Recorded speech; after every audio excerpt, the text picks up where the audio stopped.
Hello दोस्तों। अभिनव नाम है मेरा। स्वागत करता हूं आप सबका आपके अपने यूट्यूब चैनल मैथ्स बाय अभिनव राजपूत में। हम लोगों ने एमसीक्यूज की एक सीरीज स्टार्ट किया था जिसमें पार्ट 1 मैंने ऑलरेडी अपलोड कर दिया है। ये जो क्वेश्चंस आज मैं करवा रहा हूं ये एसएएस क्विजर ऐप के लिए है। वीडियो स्टार्ट करने से पहले अगर आप एसएससी के स्टूडेंट हो तो वीडियो को यहीं रोक दो और वापस चले जाओ। ठीक है, बाकी जो मैथ्स वगैरह के चैप्टर्स डाले हैं वो देखो, ये तुम्हारे काम का नहीं है, ये हमारे डिपार्टमेंट का है। सीएजी या सीजीडीए डिपार्टमेंट के अगर हो तो आप ये देख सकते हो। तो मेनली आज हम जो चैप्टर करने वाले हैं, एक्चुअली जो एमसीक्यूज करने वाले हैं ना, इसमें मिसलेनियस क्वेश्चंस है।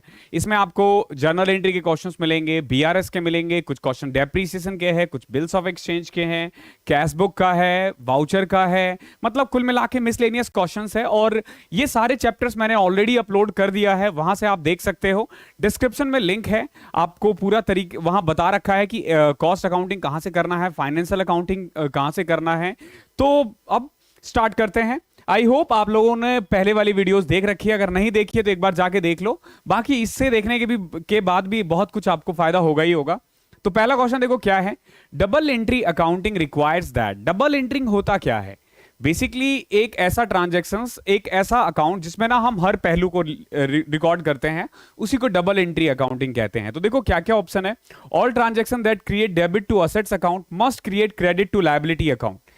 क्या ऐसा है? जो असेट्स क्रिएट हो रहा है वो लायबिलिटी भी क्रिएट करेगा? क्या अकाउंटेंसी का ऐसा कोई रूल है? नहीं, जरूरी नहीं है कि असेट से तो लायबिलिटी भी हो। ऐसा भी तो सकता है ना कि असेट से असेट्स बनाया जा रहा है, ऐसा भी हो सकता है कि असेट से असेट्स बनाया जा रहा है। तो ये ऑप्शन जो है आपका गलत हो जाएगा, पहला वाला गलत है। दूसरा क्या है? A transaction that require a debit to a liability account require a credit to an asset account, ये भी गलत है। Every transaction must be recorded with equal debit and equal credit, ये सही है। देखो डबल एंट्री सिस्टम का मतलब ही यही है कि डेबिट भी हो और क्रेडिट भी हो। लास्ट वीडियो मैंने आपको पेन टैब पे ही करवा दिया था, ठीक है, लेकिन फिर वो फील नहीं आई पढ़ाने में, तो सोचा कि वीडियो ही मतलब दोबारा से यहीं आ जाते हैं। हालांकि वीडियो की लेंथ थोड़ी लंबी होगी बट आप स्पीड करके देख सकते हो। ओके, दूसरा क्वेश्चन देखो क्या है। Pick the right one. Capital increases by net profit, fresh capital introduced, decrease by drawing and net loss, बिल्कुल सही है। ये हमने अकाउंटिंग इक्वेशन किया था ना, अकाउंटिंग इक्वेशन में यही बताता है कि कैपिटल जो है नेट प्रॉफिट, या अगर आप फर्दर कैपिटल इंट्रोड्यूस कर रहे हो तो उससे बढ़ेगा, और अगर आप ड्राइंग या नेट लॉस होता है तो घटेगा। तो बाकी तो देखने की जरूरत है ही नहीं। क्वेश्चन नंबर 3 देखो क्या है। स्टेट वेदर ट्रू और false. Debit always means increase and credit always means decrease. देखो डेबिट का मतलब बढ़ना या क्रेडिट का मतलब घटना या क्रेडिट का मतलब बढ़ना नहीं होता है, ध्यान रखना। डेबिट क्रेडिट अलग कंसेप्ट है, ठीक है, इसको प्लस माइनस से मत जोड़ा करो। तो आंसर आ जाएगा फॉल्स। क्या है इसका answer? False. B is the right answer. Okay, false. ठीक है यार, ये बड़ा दिक्कत है इसमें।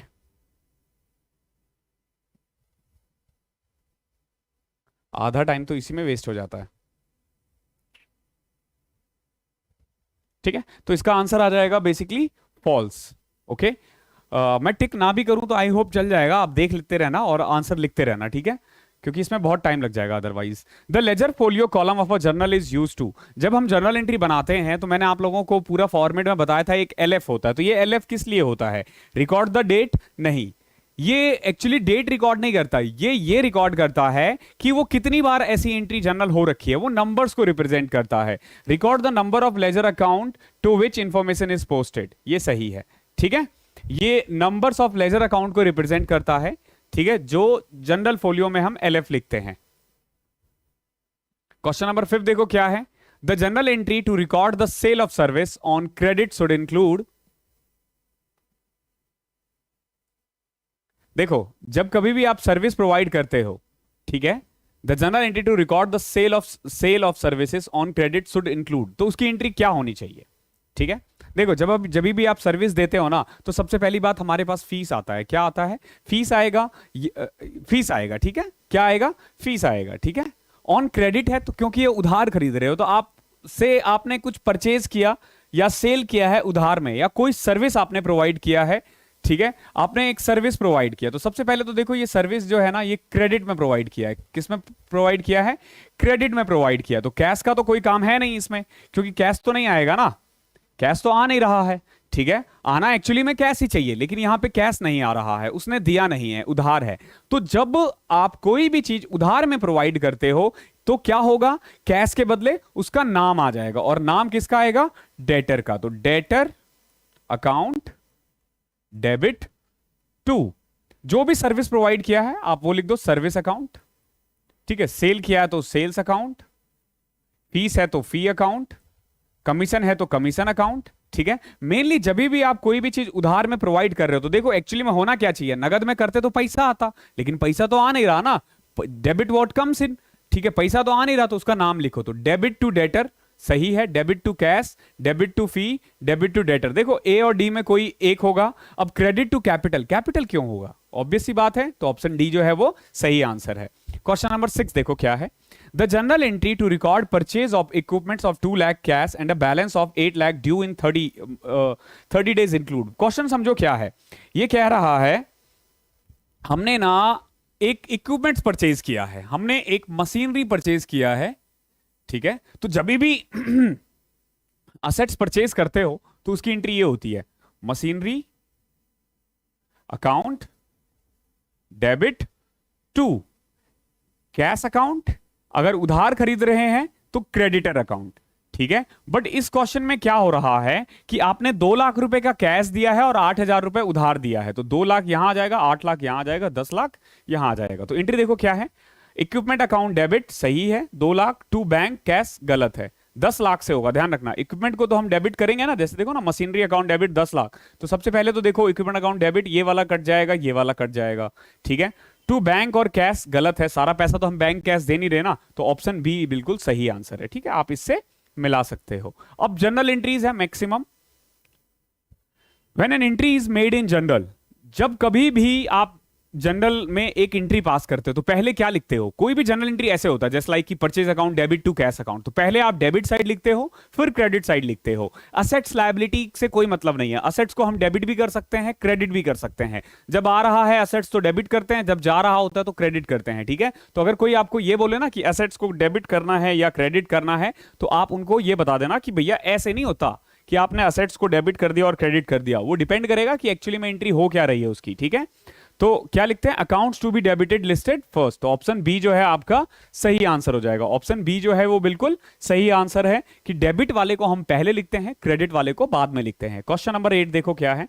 देखो वीडियोस की लेंथ थोड़ी लंबी होगी, एमसीक्यूज के जितने भी है, बट यकीन करो एक बार ये देख लेते हो ना, एग्जाम में डायरेक्ट क्वेश्चंस बनेंगे और पास होने की गारंटी है, पक्का पास हो जाओगे अगर आपने ये देख लिया और वो वीडियोस देख लिए मेरे। तो if a transaction is properly analysed and recorded, एक ट्रांजैक्शंस को अगर प्रॉपर्ली एनालाइज्ड होता है और जो रिकॉर्ड किया जाता है, तो only 2 accounts will be used to record the transaction. नहीं भैया, 3 भी तो हो सकता है ना, अभी मैंने बोला ना purchase to cash to debtor, 3 भी तो हो सकता है ना।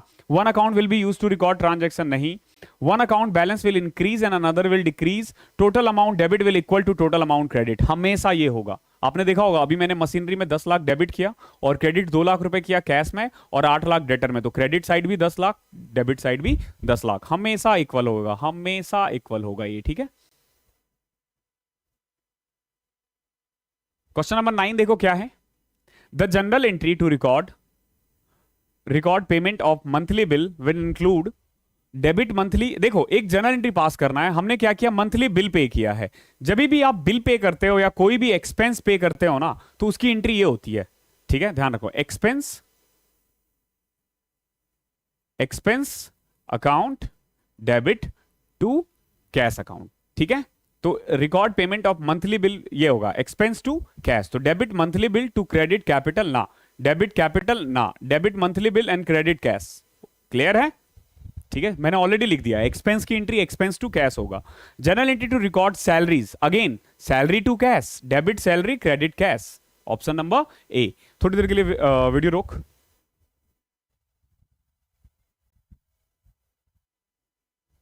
सॉरी, थोड़ा सा दिक्कत आई जस्ट बिकॉज ऑफ कुछ फंक्शन में प्रॉब्लम थी, तो मैंने सोचा एक बार ठीक कर लेता हूं उसे, पर अदरवाइज बार बार करने में टाइम बहुत वेस्ट हो रहा था। तो 11वां क्वेश्चन देखो क्या है। एक चेक इश्यू हुआ है 8,000 रेंट के लिए, तो इसकी एंट्री क्या होगी। तो बेसिकली जब कभी भी कोई एक्सपेंस पे करते हो तो एंट्री क्या होती है, rent account debit to cash account. तो किस चीज को डेबिट करोगे, क्या पूछा था, account to be debited rent account. हमेशा ध्यान रखना, हमेशा एक्सपेंस जो है ना डेबिटेड होगा। जनरल एंट्री का ना एक ये रूल है, इसको समझो। असेट्स अगर बढ़ रहा है तो डेबिट होगा, घट रहा है तो क्रेडिट होगा। लायबिलिटी अगर बढ़ रहा है तो क्रेडिट होगा, घट रहा है तो डेबिट होगा। एक्सपेंस अगर बढ़ रहा है तो डेबिट होगा, घट रहा है तो क्रेडिट होगा। ठीक है, एक्सपेंस तो हमेशा अराइज ही होता है। ठीक है, तो आप ये समझो कि एक्सपेंस को हमेशा डेबिट ही करना है। ठीक है, एक्सपेंस को डेबिट करना है और इनकम या जो प्रॉफिट होता है ना उसको क्रेडिट करना है। और इस रूल से आप देखोगे कि सारे क्वेश्चन सही हो जाएंगे। ठीक है, जब आप ये वीडियो देख रहे होंगे तो अपनी क्वालिटी को थोड़ा हाई कर देना। ठीक है, बिकॉज कि अब जो आपके पास पीडीएफ आने वाला है उसकी क्वालिटी हल्की सी डिम हो जाएगी। ठीक है, तो क्वेश्चन नंबर 12 देखो क्या है। Collected ₹35,000 from debtor. अब देखो डेटर से ना हमने पैसा लिया है तो हमारे पास एक्चुअली में कैश आया है। क्या आया है? कैश आया है। कैश आया है तो जो आता है, देखो यहां दो चीज है, एक तो कैश है और एक है डेटर। ठीक है, अब कैश भी असेट्स है, डेटर भी असेट्स है, दोनों ही असेट्स है। अगर गौर से देखोगे तो कैश भी असेट्स है और डेटर भी असेट्स है। कैश बढ़ रहा है क्योंकि आ रहा है ना तो डेबिट होगा, लेकिन डेटर एक्चुअली में घट रहा है। हमने पहले उसको मान लो 1 लाख रुपए दे रखे थे, अब वो लौटा रहा है। पहले हमारा डेटर 1 लाख रुपए का था, अब तो है ही नहीं ना, तो क्रेडिट किसको करेंगे? डेटर को। ठीक है, इस तरीके से आप जर्नल एंट्री पास कर सकते हो। ठीक है, आई होप क्लियर होगा। क्वेश्चन नंबर 13 देखो क्या है। ऑफिस स्टेशनरी परचेज किया है 18,000 रुपए का। ठीक है, कभी भी कुछ परचेज करते हो ऑफिस स्टेशनरी को हमेशा एज अ एक्सपेंस ट्रीट करो। ठीक है, एक्सपेंस को डेबिट करते हैं, कैश को क्रेडिट करते हैं। क्या पूछा? The account to be credited is cash account. ठीक है, हमेशा ध्यान रखना किस चीज को पैसा पे करोगे। जर्नल एंट्री पास करो और फिर खुद देख लो कि क्या डेबिट हो रहा है क्या क्रेडिट हो रहा है। तो स्टेशनरी टू कैश, इसकी एंट्री क्या होगी? Stationery to cash. Purchase new machinery for ₹1,70,000 and issued a check for the same. The general entry will be, नया मशीन खरीदा है और चेक दिया है ना, तो मशीन एंट्री क्या होगी? Machinery account debit to bank account. ठीक है, टू बैंक अकाउंट। तो परचेज अकाउंट डेबिट ना, कभी भी असेट्स खरीदते हो ना तो असेट्स का नाम आता है। जब गुड्स परचेज करते हैं ना तब परचेज आता है। बैंक या कैश डेबिट ना, बैंक या कैश डेबिट ना, machinery account debit to cash या बैंक अकाउंट। समझ में आ गया? क्वेश्चन नंबर 15 देखो। Issue a cheque of ₹70,000 to pay off the creditor. देखो हमने ना 70,000 रुपए एक क्रेडिटर को पे कर दिया। अब ये क्रेडिटर कौन है? जिससे हमने कभी ना कभी उधार लिया होगा, हम उसको पे कर रहे हैं। तो जब आप कभी किसी को पे करते हो ना तो हमारा कैश जा रहा होता है, घट रहा होता है। तो हमेशा उसको, जो भी इसको रिसीव करेगा, लाइक क्रेडिटर रिसीव कर रहा है ना, तो क्रेडिटर अकाउंट डेबिट टू क्या जा रहा है हमारे पास? Cash account. ठीक है, जर्नल एंट्री कैसे कर रहे हैं ये मैंने ऑलरेडी बता रखा है। तो क्रेडिटर टू बैंक, ये इसकी सही एंट्री है। ठीक है, क्रेडिटर टू बैंक, बाकी तीन तो ऐसे ही गलत लग रहे हैं। क्वेश्चन नंबर 16 देखो। Return damage office stationery and receive ₹50,000। देखो ऑफिस स्टेशनरी थोड़ी देर पहले खरीदा था ना, अब उसको रिटर्न कर रहे हैं। ठीक है, कभी भी परचेज किया हुआ कोई सामान वापस करते हो तो उसको हम परचेज रिटर्न बोलते हैं। ठीक है, तो परचेज की एंट्री मेनली होती थी परचेज अकाउंट डेबिट, परचेज करने की एंट्री होती थी ये purchase account debit to cash, या फिर उसका नाम, क्रेडिटर का नाम। ठीक है, और जब ये रिटर्न करोगे ना तो ये ऊपर आ जाएगा बेसिकली कैश, या फिर क्रेडिटर को हम क्या करेंगे? डेबिट करेंगे टू परचेज रिटर्न। अब खुद देख लो कि यहां पे इससे मिलता जुलता कौन सा एंट्री है। तो स्टेशनरी अकाउंट डेबिट ना, क्या डेबिट होना चाहिए? या तो कैश या क्रेडिटर। ठीक है, तो कैश अकाउंट डेबिट, देखो एक्चुअली में पहले और तीसरे में है ही नहीं। Cash account debit to purchase account to stationery account, क्योंकि यहां पे ऑफिस स्टेशनरी किया है ना तो ऑफिस स्टेशनरी के नाम से आएगा। ऑप्शन बी सही है। ठीक है, ऑप्शन बी सही है। ध्यान रखना ये स्टेशनरी है इसलिए हमने स्टेशनरी का नाम लिख दिया है। ठीक है, अब थोड़ा सा जो पीडीएफ है उसका वो कम आएगा, अगर इसकी क्वालिटी बढ़ाएं तो बहुत टाइम वेस्ट होता है। Provided services for ₹65,000 on credit. ठीक है, हमने क्या किया है? 65,000 रुपए का एक सर्विस प्रोवाइड किया है उधार में। हमने क्या किया है? सर्विस प्रोवाइड किया है उधार में। अभी थोड़ी देर पहले भी हमने किया था ये। ठीक है, जब कभी भी आप कोई सर्विस प्रोवाइड करते हो ना, हमेशा ध्यान रखना डेटर क्रिएट होता है। क्या क्रिएट होता है? डेटर। तो इसकी एंट्री होगी debtor account debit to, service provide कर रहे हैं तो हमें क्या मिलेगा? फी। तो debtor account debit to fee कौन सा एंट्री है? Option B. I hope clear होगा। क्वेश्चन नंबर 18 देखो क्या है। Voucher is prepared for. Voucher किसके लिए प्रिपेयर होता है? हमेशा ध्यान रखना आपके पास ना कुछ एक डॉक्यूमेंट्स होते हैं। वाउचर होता क्या है, पूरा कंसेप्ट समझो। मैंने हालांकि एक बार पहले भी बता रखा है वीडियोस में अपने, जो हमने टॉपिक किया था, बट एक बार फिर से देख लो। जब कभी भी आप कोई भी ट्रांजैक्शंस करते हो ना तो उसका एक बिल होता है। उसका एक बिल होता है या फिर उस ट्रांजैक्शन का ना एक एविडेंस होता है जिसको हम कहते हैं सोर्स डॉक्यूमेंट। क्या कहते हैं उसको? सोर्स डॉक्यूमेंट कहते हैं। सोर्स डॉक्यूमेंट बेसिकली एविडेंस होता है किसी भी ट्रांजैक्शन का, ठीक है। उसी को देखकर हम ना वाउचर बनाते हैं और वाउचर से जर्नल एंट्री पास होती है। ध्यान रखना, प्रोसेस ऐसे होता है, ठीक है। पहले आपने कोई ट्रांजैक्शन किया तो एक छोटा मोटा बिल आएगा, ठीक है। जो बिल है उसको हम सोर्स डॉक्यूमेंट कहते हैं। फिर उससे क्या बनेगा? उससे बनेगा आपका वाउचर, और वाउचर से क्या बनेगा? Journal entry. तो voucher is prepared for cash receive and paid, ना कैश क्रेडिट सेल्स, ना कैश क्रेडिट परचेज, ना all of the above, yes. इनमें से कोई एक नहीं है, सारे ही हैं। एक्चुअली बनाया इसलिए जा रहा है वाउचर को ताकि पता हो कि कैश रिसीव कहां से हुआ है, किसको हम सेल किए हैं, किसको हम परचेज किए हैं। तो all of the above answer सही है। वाउचर इज प्रिपेयर फ्रॉम, हमेशा ध्यान रखना, डॉक्यूमेंट्री एविडेंस जो होता है ना उससे बनाते हैं हम। किससे बनाते हैं? डॉक्यूमेंट्री एविडेंस से। क्लियर दिख रहा है? नहीं दिख रहा? दिख रहा है, ठीक है। क्वेश्चन नंबर 20 देखो क्या है। How many sites does an account have? एक अकाउंट के कितने साइट्स होते हैं? 2, 3, 1 या नन ऑफ द अबव? किसी भी अकाउंट के 2 साइट्स होते हैं, डेबिट एंड क्रेडिट, ठीक है। तो 2 sides. A purchase of machine for cash should be debited to machinery account, ठीक है। मशीन टू कैश, तो मशीनरी अकाउंट को डेबिट करेंगे। Which of the following is correct? Assets is equal to liability plus capital. Assets is equal to liability plus capital, but इस question में ऐसा है नहीं, तो इसमें तुम्हें बनाना पड़ेगा। देखो क्या होता है, assets is equal to liability plus capital, ठीक है। तो लायबिलिटी क्या आ जाएगा? असेट्स माइनस कैपिटल, या कैपिटल आ जाएगा असेट्स माइनस लायबिलिटी। तो अब देखो इनमें से कौन सा है। तो liability is equal to assets plus capital, गलत है। Assets is equal to liability minus capital, गलत है। Capital is equal to assets minus liability, option C सही है। थोड़ी मैथमेटिक्स लगानी है इसमें। Cash withdraw by the proprietor should be credited to. कभी भी प्रोप्राइटर अगर अपने पर्सनल यूज के लिए कैश विड्रॉ कर रहा है तो सबसे पहले क्या होगा? इसको हम क्या बोलेंगे? ड्रॉइंग। क्या बोलेंगे? ड्रॉइंग। एक्चुअली में कैश हमारे यहां से जा रहा है, तो drawing account debit, drawings account debit to, क्या लेके जा रहा है वो? कैश। कैश लेके जा रहा है तो कैश। अगर कोई सामान लेके जाता तो हम उसको बोलते हैं परचेज, ठीक है। अगर कोई सामान लेके जा रहा होता तो हम लिखते परचेज, और अगर वो कैश लेके जा रहा है तो लिखते कैश। तो ड्रॉइंग टू कैश, तो क्या पूछा है? Should be credited to cash account, ठीक है। Find the correct statement. Credit and increase in assets, assets बढ़ता है तो क्या क्रेडिट करते हैं? नहीं भैया, डेबिट करते हैं, ठीक है। तो ये तो गलत हो गया। Credit and increase in expense, गलत है। एक्सपेंस कभी भी बढ़े तो डेबिट करते हैं। Debit the increase in revenue, अब देखो रेवेन्यू अगर बढ़े तो क्या करेंगे? बताओ, खुद सोचो। एक्सपेंस अगर बढ़ता है तो डेबिट करते हैं, तो रेवेन्यू अगर बढ़ेगा तो क्रेडिट करेंगे, ठीक है। Credit and increase in capital, सही है बिल्कुल, ठीक है। कभी भी कोई भी लायबिलिटी अगर बढ़े तो उसको क्रेडिट करते हैं, कभी भी लायबिलिटी बढ़े तो क्रेडिट करते हैं, और capital is also considered as a liability. 25वां question. The book in which all accounts are maintain is known as, जिसमें सारे ही अकाउंट मेंटेन किया जाता है, क्या बोलते हैं उसको? बताओ। लेजर। लेजर में सबका अकाउंट बनाते हैं, ठीक है। Recording of transaction in the journal is called, उसको जर्नलाइजिंग कहते हैं। क्या कहते हैं? जर्नलाइज करना। जर्नल एंट्री मतलब journalising, okay.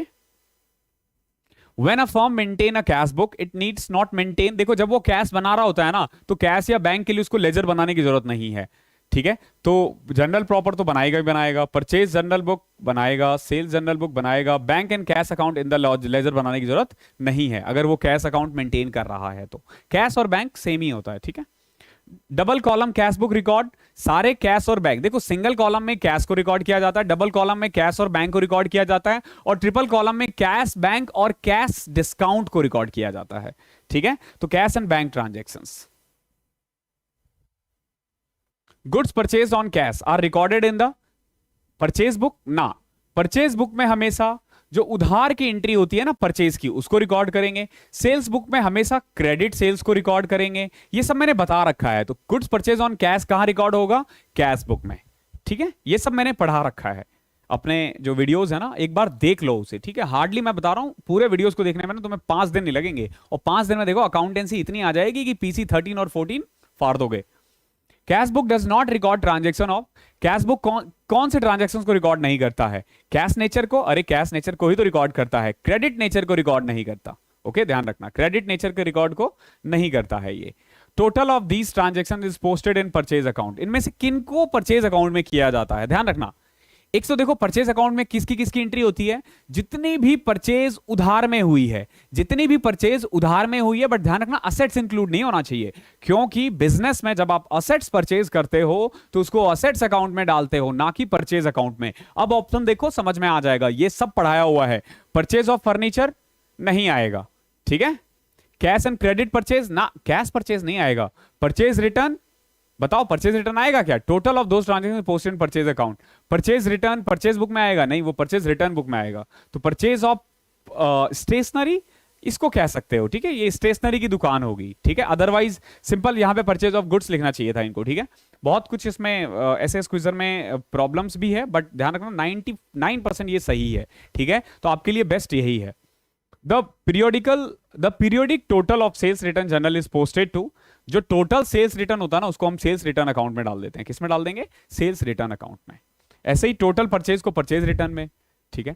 Credit balance of bank account, देखो अभी हम जनरल कर रहे थे, अब हम आ गए लेजर और कैश पे और सब्सिडरीज बुक में। अब हम चलेंगे बीआरएस पे, फिर हम चलेंगे बिल्स ऑफ एक्सचेंज में। आज सब के क्वेश्चंस आप कर लोगे, ठीक है। Credit balance of bank account is in cash book shows credit balance of bank account. देखो credit balance of bank account का मतलब क्या है बताओ?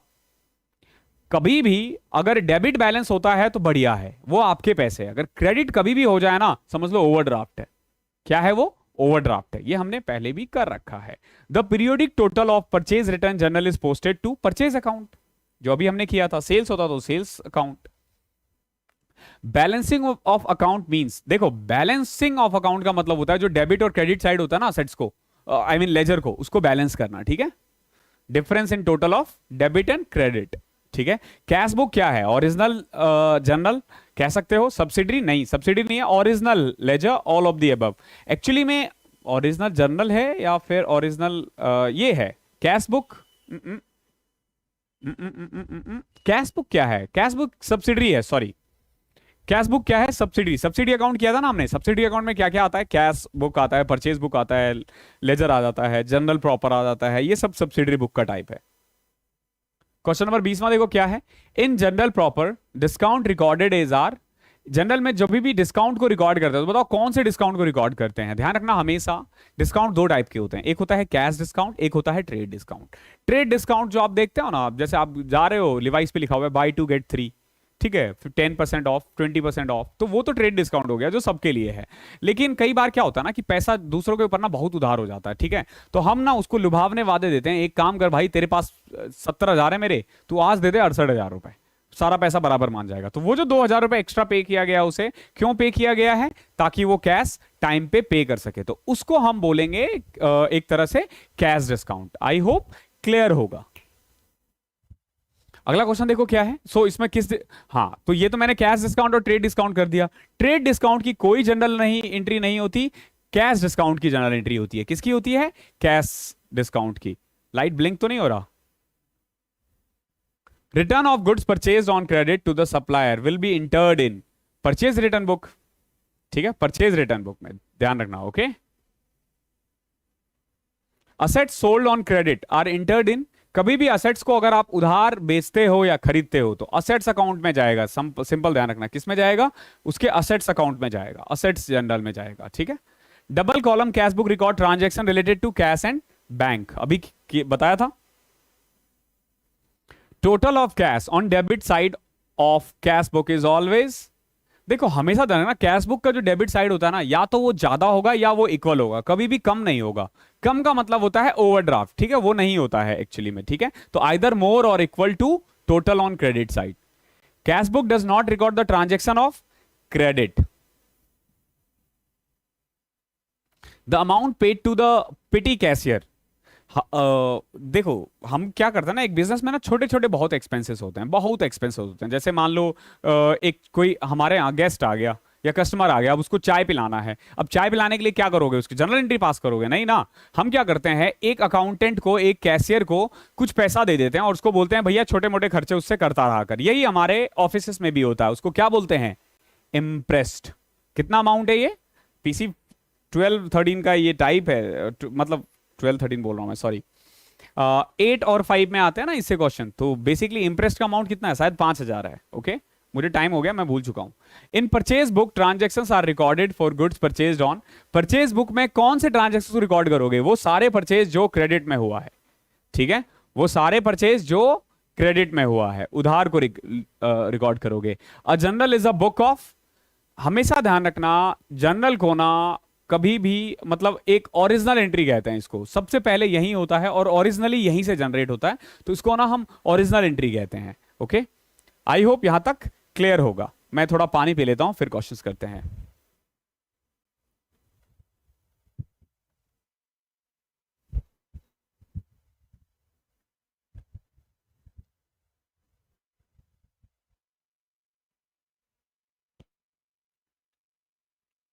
क्वेश्चन नंबर 46 देखो क्या है। One debit account and more than one credit account in vice versa is an entry called Contra entry, complex entry, multiple entry या कंपाउंड एंट्री। ध्यान रखना, कभी भी ना एक डेबिट हो और एक से ज्यादा क्रेडिट हो। जैसे अभी हमने किया था ना, कौन सी entry? Machinery to cash to debtor. कभी भी ना दो एंट्री से ज्यादा आपको दिख जाए ना, तो उसको हम बोलते हैं कंपाउंड एंट्री। क्या बोलते हैं? Compound entry. फिर एक है यहां पे कॉन्ट्रा एंट्री। क्या होता है? एक ऐसी एंट्री जिसमें कैश और बैंक दोनों आ जाए, उसको बोलते हैं contra entry. Assets sold on credit are recorded in sales journal ना, सेल्स में सिर्फ सेल्स का आइटम लिखोगे। Assets journal, debtor journal, journal proper, journal proper में रिकॉर्ड करोगे। ठीक है, कभी भी असेट्स को अगर आप खरीदो या बेचो, उसको जनरल एंट्री पास करते हैं। ठीक है, transactions that can not be recorded in any special general. देखो, स्पेशल जनरल हो गया परचेज अकाउंट, ठीक है, परचेज रिटर्न हो गया, सेल्स हो गया, सेल्स रिटर्न हो गया, कैश बुक हो गया। अगर कोई ट्रांजैक्शन इनमें से कहीं भी रिकॉर्ड नहीं होता ना, तो वो जनरल प्रॉपर में जरूर होता है। ठीक है, वो कहां होता है? जनरल एंट्री, उसकी जनरल एंट्री जरूर होती है। ठीक है, cash book record transaction related to receipt and payment, income and expenditure, profit and losses, assets and liability. बताओ कैश बुक किसको रिकॉर्ड करता है? रिसिप्ट एंड पेमेंट को, जो आ रहा है, जो जा रहा है, फर्क नहीं। देखो, जब आप इनकम एंड एक्सपेंडिचर बोलते हो ना, तो आप बात कर रहे हो सिर्फ एक्सपेंस को, सिर्फ एक्सपेंडिचर को, आप असेट्स की बात नहीं कर रहे हो। लेकिन जब आप रिसिप्ट एंड पेमेंट अकाउंट बोलते हो ना, ये एनपीओ में करवाऊंगा मैं, अगर मैंने, हाँ, एनपीओ का वीडियो आपको अगले 3-4 दिन में मिल जाएगा फॉर PC13। बहुत लोग परेशान है, एनपीओ जरूर मिलेगा और बहुत अच्छे से मिलेगा। ठीक है, तब आपके सारे क्लियर हो जाएंगे। ठीक है, रिसिट एंड पेमेंट अकाउंट और इनकम एंड एक्सपेंडिचर अकाउंट में क्या फर्क है। तो कैश बुक जो है ना, वो सारी एंट्रीज को रिकॉर्ड करेगा। ठीक है, देन है ledger is a original book, subsidiary book. Ledger को हम सब्सिडरी बुक कहते हैं। ठीक है, accounting book that is mean to record small and petty nature, इसको बोलते हैं पिटी कैश बुक। जो मैंने बताया था ना इम्प्रेस्ड अकाउंट, तो इम्प्रेस्ड अकाउंट के लिए ना उसको एक पिटी कैश अकाउंट मेंटेन करना होता है, वो यही है। Cash transaction is recorded in cash book on receipt side. कोई भी जो कैश ट्रांजेक्शन होता है ना, उसको हम कैश बुक में डेबिट या क्रेडिट दोनों में ही लिखते हैं, डिपेंड कर रहा है। अगर रिसिट है, आ रहा है, ठीक है, तो क्रेडिट साइड में लिखो, जा रहा है तो डेबिट साइड में लिखो। यानी कि हम जितने भी एक्सपेंस होंगे ना, उसको डेबिट कर देंगे, और जो भी खर्चे मतलब इनकम है, उसको क्रेडिट कर देंगे। ठीक है, तो cash receipt debit side, cash receipt credit side, and receipt in cheque draft on debit side, and cash payment to the debit side, and payment to cheque on credit side. बहुत complex कर दिया है यार। Receipt debit side, payment credit side, इसको ध्यान रखो। जो receipt है उसको क्रेडिट साइड में लिखेंगे, और जो पेमेंट हो रहा है उसको डेबिट साइड में लिखेंगे। इतना ही ध्यान रखो इसको। Transactions recorded simultaneously both on debit and credit side of a cash book arising out of a single transaction is known as contra entry। अभी मैंने बताया था ना, अगर कैश बुक में डेबिट और क्रेडिट दोनों में एंट्री हो रही है, दैट मींस कि वो विड्रॉ ऑफ कैश है। और जब आप कैश विड्रॉ करते हो तो एंट्री क्या होगी? Cash account debit to bank account. जब आप डिपॉजिट करते हो तो एंट्री क्या होगी? Bank account debit to cash account. उसको बोलते हैं कॉन्ट्रा एंट्री। वो कैश बुक में दोनों साइड रिकॉर्ड होता है, डेबिट में भी और क्रेडिट में भी। आई होप क्लियर होगा। बैलेंसिंग ऑफ अकाउंट मींस, अभी बताया था ना, figure of the difference between debit and credit side. ठीक है, वैसे total of debit and credit side भी हो सकता है। ठीक है, यहां पे दो दो एंट्री सेम है, तो अगर दोनों सेम आ जाए ना, तो जो total of debit side and credit side को इक्वल रखो, दोनों का ही मतलब बैलेंसिंग है। ठीक है, question number 55, credit purchase of machine is entered इन। जब भी आप क्रेडिट परचेज करते हो तो उसको कहां पे एंट्री करते हो? Both purchase journal and machinery account ना, either purchase journal and machine account. Credit purchase of machine, machine में ही करेंगे ना इसकी एंट्री। मशीनरी से रिलेटेड जितने भी एंट्रीज है सबको मशीन में डालो, चाहे उधार हो या नगद हो, वो परचेज के साथ होता है। देखो, कभी भी असेट्स को ना कभी भी खरीदते हो या बेचते हो ना, सारी एंट्री यही होगी, सारी एंट्री यही होगी। लेकिन परचेज अकाउंट में क्या होता है, कभी भी अगर आप सामान उधार खरीद रहे हो या बेच रहे हो तो आप परचेज में डालो, अगर उधार में कर रहे हो तो, और नगद में कर रहे हो तो कैश में डालो। ठीक है, कैश बुक, कैश में परचेज हो, सेल्स हो, रिटर्न हो, सब कैश बुक में जाएगा। ठीक है, the accounting voucher are based on, accounting voucher किससे बनता है, सोर्स डॉक्यूमेंट से, सोर्स डॉक्यूमेंट या फिर सपोर्टिंग डॉक्यूमेंट। सोर्स डॉक्यूमेंट को ही सपोर्टिंग डॉक्यूमेंट कहते हैं, जिसको देखकर वाउचर बनाया जाता है। Which of these is a source document, इनमें से कौन सा सोर्स डॉक्यूमेंट है? सोर्स डॉक्यूमेंट जिसको देखकर आप एक वाउचर बनाओगे। कैश बुक, अरे ना रे ना, कैश बुक तो बाद में बनता है, लेजर भी बाद में बनता है, सब्सिडरी या कैश बुक भी बाद में बनता है, इनवॉइस और बिल जो है ना, इसको हम सोर्स डॉक्यूमेंट कहेंगे। ठीक है, both debit and credit aspect of a transaction are shown by, debit और क्रेडिट साइड बताओ किस में बनाया जाता है? ठीक है, इसको ट्रांसफर वाउचर, जो ट्रांसफर वाउचर होता है ना, इसमें डेबिट और क्रेडिट दोनों एस्पेक्ट को लिखा जाता है। ये कुछ क्वेश्चन है जो आपको याद करना है। The explanation of a journal entry is known as narration. कभी भी आप जर्नल एंट्री परचेस करते हो ना, मतलब करते हो, जैसे मान लो आपने सैलरी पे किया तो ऐसे लिखते हैं, salary account debit to cash account. ठीक है, ये कॉमर्स वालों को पता है। फिर हम लिखते हैं इसमें बीइंग सैलरी पेड। ठीक है, तो ये जो लिख रहे हैं ना हम, ठीक है, उसको थोड़ा सा ब्रीफ कर देते हैं, इसको नरेशन कहते हैं। ठीक है, ये मैंडेटरी होता है 11वीं 12वीं ग्रेजुएशन के बच्चों के लिए। कोई भी जर्नल एंट्री विदाउट नरेशन, उसका कोई मतलब नहीं है। आपको लिखना, इन ब्रीफ करना पड़ेगा कि ये किस चीज की जर्नल एंट्री पास किया है। ठीक है, in a journal entry preposition use before the name of the accountant to be credited by. एक जर्नल एंट्री में क्रेडिट साइड में क्या लिखते हैं बताओ? कभी भी जर्नल एंट्री परचेज करो तो salary account debit to cash, तो डेबिट में हमेशा मैं बोलता हूं बाय लिखा रहता है। क्या लिखा रहता है? बाय। वो दिखता नहीं है लेकिन होता है, बट यहां पे तो टू दिख रहा है ना, तो जब दिख रहा है तो क्रेडिट साइड में टू कर दो। ऊपर डेबिट में बाय और क्रेडिट में to. A combination of two और मोर सिंपल जर्नल एंट्री, अभी बताया था ना, कंपाउंड एंट्री। क्या बोलेंगे इसको? Compound entry. ठीक है, ट्रेड डिस्काउंट क्या होता है, कहां रिकॉर्ड करते हैं? मैंने बताया था कैश डिस्काउंट की एंट्री होती है, ट्रेड डिस्काउंट की कहीं एंट्री नहीं होती। ठीक है, रिकॉर्डेड इन बायर्स अकाउंट ना, not recorded in both sellers और बायर्स। कोई नहीं रिकॉर्ड करता। ट्रेड डिस्काउंट सबके लिए है यार, कौन से तुम अलग हो? ठीक है भैया, जब तक तुम अलग नहीं हो आपकी एंट्री पास नहीं होगी। ठीक है, सबको मिल रहा है यार, बहुत आम है, बहुत आम है। In the general prepaid expense, prepaid expense को क्या करोगे? डेबिट करोगे। जर्नल एंट्री में प्रीपेड एक्सपेंस को क्या करोगे? डेबिट करोगे। असेट्स ही तो है ना, प्रीपेड एक्सपेंस क्या है? असेट्स है, तो उसको डेबिट करो। एक्रूड इनकम क्या होता है? एक्रूड इनकम भी असेट्स है, ध्यान रखना। एक्रूड इनकम क्या है? मैंने तुम्हें पढ़ा दिया, तुम्हें फीस देनी है, बट अभी दिए नहीं हो, बाद में दोगे ना। मेरे लिए तो असेट्स ही है ना, तुम्हारे लिए लायबिलिटी है। ठीक है, तो असेट्स को क्या करते हैं? डेबिट। डेप्रिसिएशन क्या होता है?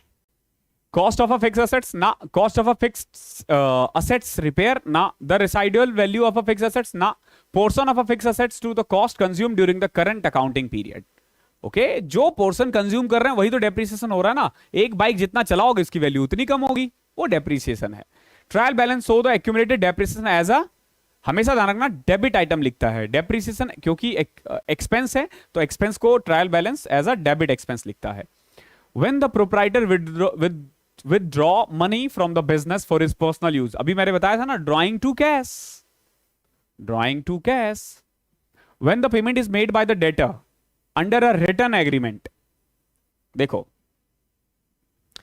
कभी भी ना आप एग्रीमेंट से कुछ खरीदते या बेचते हो ना, तो बिल्स रिसीवेबल बनता है और बिल्स पेबल बनता है। जो डेटर है उसके लिए वो बिल्स पेबल है, हमारे लिए बिल्स रिसीवेबल है। यहां किसकी बात हो रही है? डेटर की बात हो रही है, तो इसका आंसर क्या हो जाएगा?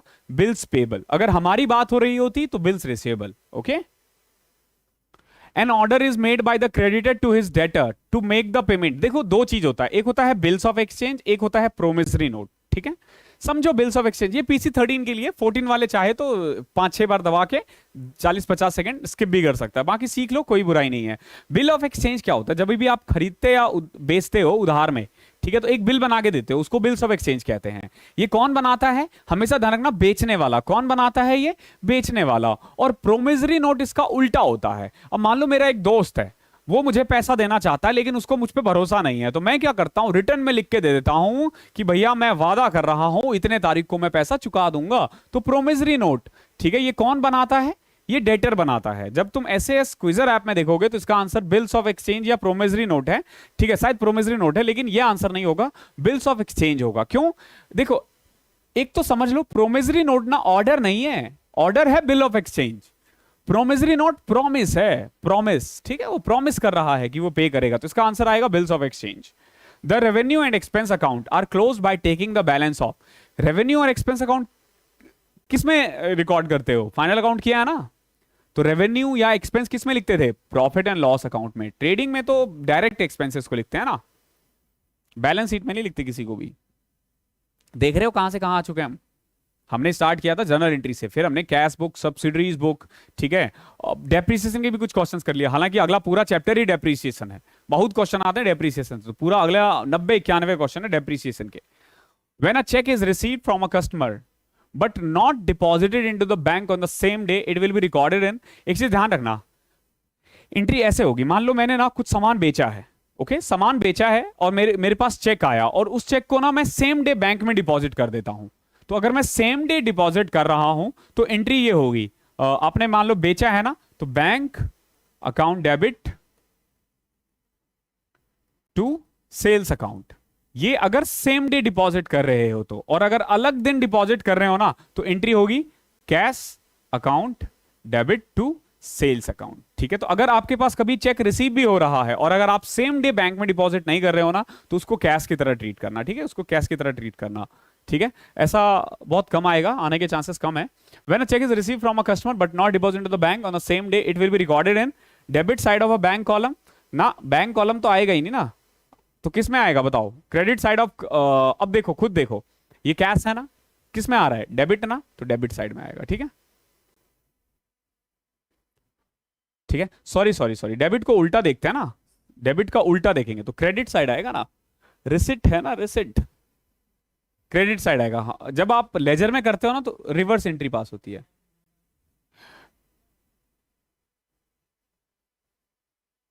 ठीक है, तो इसका आ जाएगा credit side of cash column, ठीक है। When transaction related to both cash and bank side of a bank column cash book, such transaction are known as, मैंने बताया था ना, कैश और बैंक दोनों ही आ जाए तो क्या बोलेंगे, Contra entry, okay. When check received from customer is given to some other party, कभी भी ना एक चीज आया और दूसरे को आप ट्रांसफर कर देते हो, इसको बोलते हैं इंडोर्समेंट। क्या बोलते हैं इसको, इंडोर्समेंट। फिर क्या है, if some error committed during an accounting year are not located and rectified before the finalization of final account, suspense account will be। एक चीज हमेशा ध्यान रखना, सस्पेंस अकाउंट को ना तब तक आप क्लोज मत करो जब तक आपको पता ना चल जाए, ठीक है, कि एक्चुअली में प्रॉब्लम क्या है। अगर मान लो साल खत्म हो गया, क्या करोगे, अगले साल ट्रांसफर कर दो, अगले साल भी नहीं हुआ, अगले साल ट्रांसफर कर दो, ठीक है। तो अगर एक एरर है वो अब तक पता नहीं चला है तो not be closed and carried forward to the next accounting period, option C आएगा, ठीक है। सस्पेंस अकाउंट को क्लोज मत करना जब तक वो पैसा आ ना जाए, पता ना चल जाए कहां से दिक्कत है।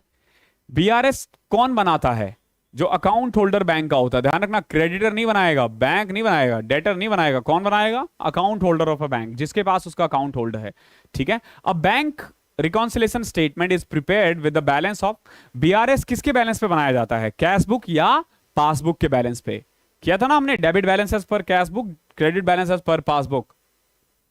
पासबुक क्या है, एक कॉपी है, ठीक है, एक कॉपी है किस चीज का, कस्टमर अकाउंट का, कस्टमर अकाउंट का एक कॉपी है, हमारा जो बैंक में अकाउंट होता है उसी का तो एक कॉपी है ना ये, ठीक है। Unfavourable bank balance means, unfavourable bank balance means, देखो एक होता था हमारा debit balance as per cash book,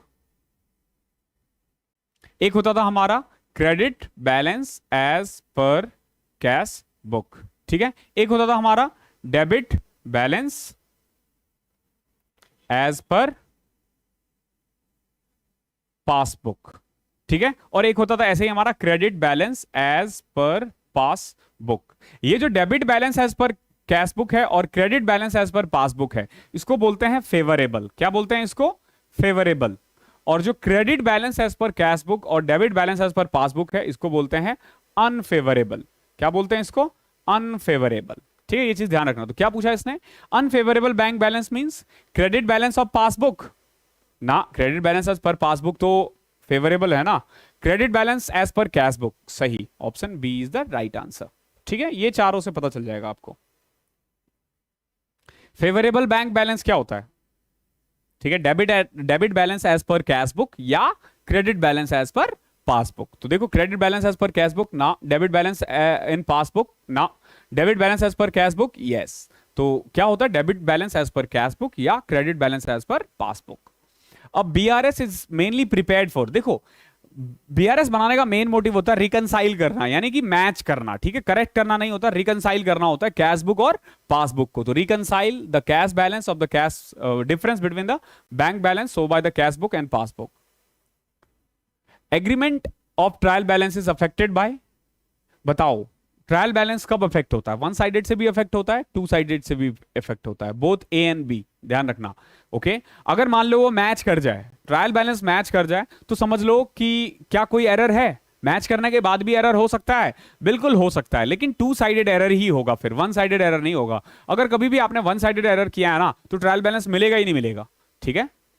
तो which of the following is not an error of principle, error of principle क्या होता है, जब आप सिद्धांत के साथ खिलवाड़ करो, ठीक है, मशीन खरीदते हो, उसको परचेज में डाल दिया, रिपेयर पे कर रहे हो या फिर इंस्टॉलेशन का फीस पे कर रहे हो और उसको एक्सपेंस में डाल दिया, ठीक है, पढ़ा रखा है मैंने ये सब। तो purchase of furniture debited to purchase account, ठीक है, ये एरर ऑफ प्रिंसिपल है, ये है। Repair on the ownership of the second hand machinery purchase debited to repair account, ये भी है। भैया देखो, सेकंड हैंड मशीन खरीदा है आपने और तब आपने रिपेयर पे किया ना, तो उसको मशीनरी में ऐड करो, रिपेयर मत डालो।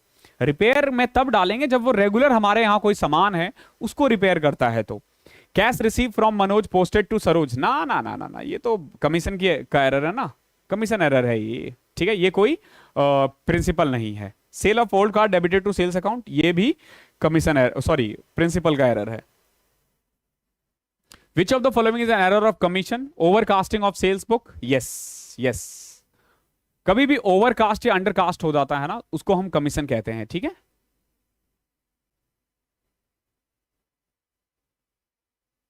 Credit sales to Ramesh 5000, error of principle, wrong balance of machinery account, commission, ये भी हो सकता है यार।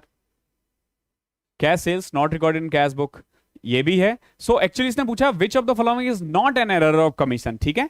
तो सेल्स आपने क्रेडिट सेल किया है और क्रेडिटेड टू हिज अकाउंट, ठीक है, ये तो बिल्कुल सही है, इसमें तो गलती ही नहीं दिख रही ना, ठीक है।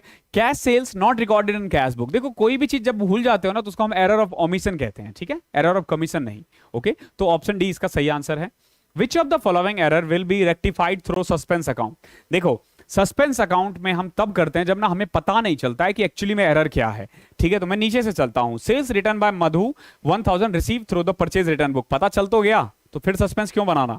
Sales return by Madhu ₹1000 recorded as ₹100, ये भी पता चल चुका है क्या एरर हुआ है। Sales return by Madhu ₹1000 not recorded, अरे अब कर दो, पता चल रहा है ना क्या गलती हो रही है। अब बताओ, सेल्स रिटर्न बुक जो है ना वो अंडरकास्ट हो गया है, कम है। सेल्स अकाउंट बुक जो है वो आपने कम टैली कर दिया है, क्यों टैली किया, कैसे किया, कुछ नहीं पता, क्या करोगे, सस्पेंस बनाओ, क्या करोगे, सस्पेंस अकाउंट बनाओ। जब एरर का पता ना चले, if the trial balance agrees it implies that there is an error of the in the book, अगर वो टैली करे ना तो क्या एरर हो सकता है, बिल्कुल हो सकता है। तो देयर इज नो एरर, ना ना ना ना ना, there may be two sided error in the book, yes. अगर ट्रायल बैलेंस मिल जाए ना तो टू साइडेड एरर ही होगा, वन साइडेड एरर में वो कभी मिलेगा ही नहीं, ठीक है। तो ऑप्शन बी इसका राइट आंसर है। If suspense account does not balance off even after rectification of error, it implies that there are some one-sided error only in the books yet to be located. There are no more error yet to be located. There are some two-sided error only yet to be located. There may be both one-sided और two-sided. देखो, suspense account अगर locate नहीं हो रहा ना, तो कोई ना कोई error तो है जो अभी भी हम locate कर रहे हैं। वो one-sided भी हो सकता है और वो two-sided भी हो सकता है। अगर वेजेस पे कर रहे हैं हम इंस्टॉलेशन ऑफ मशीनरी के लिए और उसको वेजेस अकाउंट में डाल देते हैं, डालना चाहिए था मशीनरी पे, तो ये किस चीज का है, एरर ऑफ प्रिंसिपल।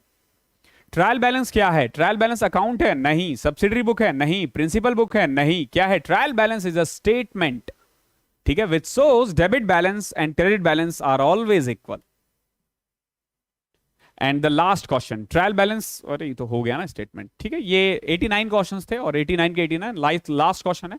एक ट्रायल बैलेंस है, उसको प्रिपेयर किया जाता है after preparation of final statement. ना रे, ट्रायल बैलेंस को देख के ही फाइनेंशियल स्टेटमेंट बनाया जाता है, ठीक है।